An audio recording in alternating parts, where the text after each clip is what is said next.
নিরীক্ষা ও হিসাব বিভাগের সব কর্মকর্তা কর্মচারীদের নিষ্ঠা ও দায়িত্বের সাথে কাজ করার আহ্বান জানিয়েছেন অর্থমন্ত্রী আবুল হাসান মাহমুদ আলী। সকালে Bangladesh comptroller and auditor general কার্যালয়ের ৫১তম বর্ষপূর্তির অনুষ্ঠানে তিনি এই আহ্বান জানান।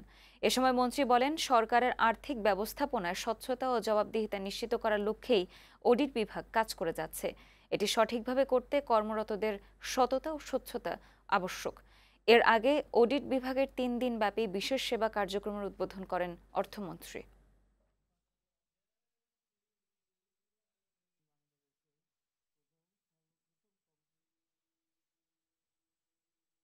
আমি অডিট অ্যান্ড অ্যাকাউন্টস ডিপার্টমেন্টের সকল সদস্যকে অধিকতর নিষ্ঠা ও দায়িত্বশীলতা নিয়ে কাজ করার আহ্বান জানাই।